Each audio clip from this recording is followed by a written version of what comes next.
Oi, tudo bom? Eu sou o Pablo Johan e a gente vai falar um pouco sobre como autômatos finitos determinísticos controlam NPCs em jogos.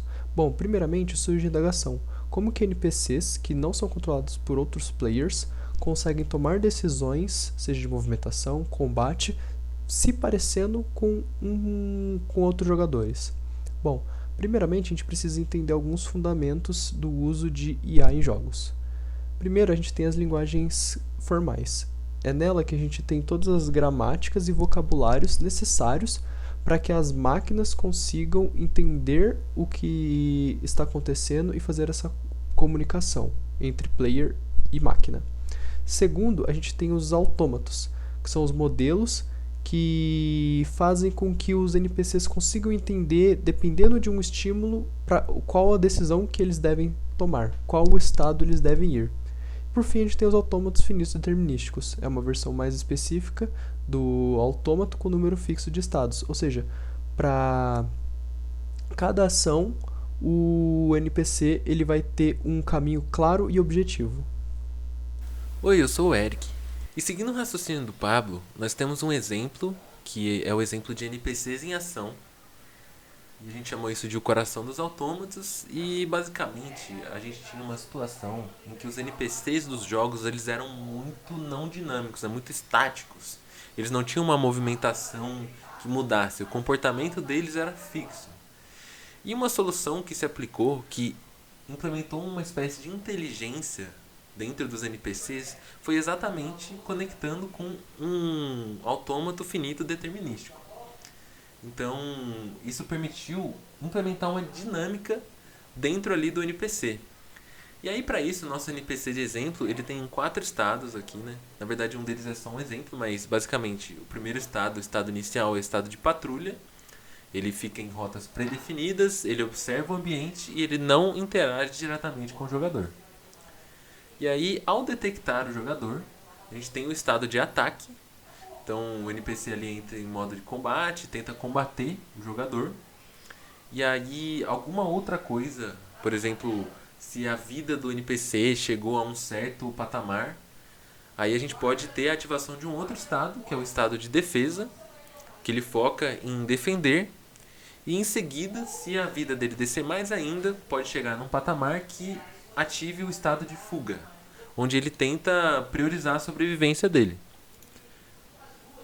Detalhando um pouco melhor, imagine um guarda em um jogo. No estado inicial ele está patrulhando, então esse seria o estado inicial do autômato finito. E ele segue um padrão determinado até que ele receba uma outra entrada, que no caso seria a detecção do jogador dentro do seu campo de visão. E aí isso faria com que isso seria uma entrada detectada que partiria do estado inicial de patrulha para uma transição para o segundo estado, que seria o estado de ataque, onde o NPC iria partir para cima do jogador. Nesse estado de ataque, a dinâmica do NPC muda. Agora ele parte para combater o jogador, ou seja, ele pode atacar, ele pode defender e ele tenta combater o jogador. E isso não é o estado final dele, ele pode ter outros estados. Eu dei o exemplo do estado de defesa, mas no caso, o próximo estado aqui na nossa máquina seria o estado de fuga, que seria quando o NPC ele foi combatido ali, ele lutou, né, contra o jogador e o jogador tirou muito da vida dele. Então ele está quase perdendo a batalha e ele recebe essa entrada, né, que é uma detecção de que a vida dele está baixa e ele decide correr. Então isso ativa, né, um outro estado que seria o estado de fuga. E isso mostra como o NPC ele pode se adaptar com o comportamento em tempo real, né? E isso dá uma dinâmica pro jogo.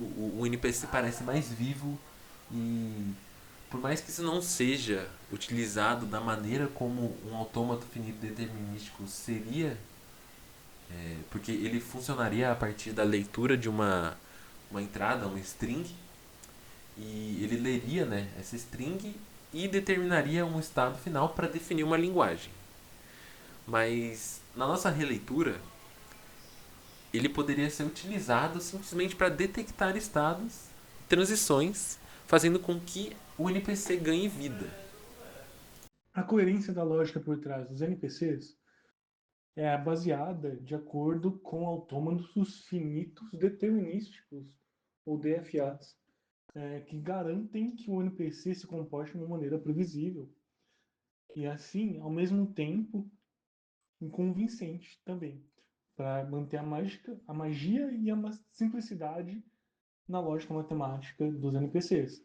Por exemplo, cada NPC, cada ação nova do NPC é uma resposta lógica ao estímulo, garantindo reação que seja sempre as esperadas e ao que o mundo realmente está parecendo vivo, como se fosse na vida real mesmo. Bom, fácil gerenciamento, desenvolvedores podem mapear e testar facilmente outros estados e transições, simplificando o processo de criação de inteligências complexas.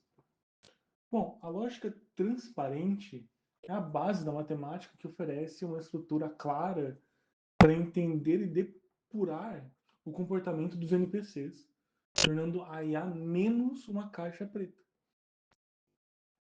O impacto dos autômatos na imersão são, são a espinha dorsal de muitas IAs que encontramos nos jogos. Bom, elas permitem que os NPCs não sejam apenas bonecos estáticos, mas personagens que reagem e interagem de forma dinâmica com o mundo e o jogo e com o que jogamos. E mais importante ainda, com o jogador, ou seja, você. Espero que essa apresentação ela tenha desvendado um pouco da mágica por trás da inteligência dos NPCs. E agora é sua vez, porque a magia está em transformar a lógica em vida. Então, se você tiver alguma pergunta, alguma curiosidade sobre IA, em jogos ou autômatos finitos determinísticos, comenta aqui embaixo. A gente vai te responder.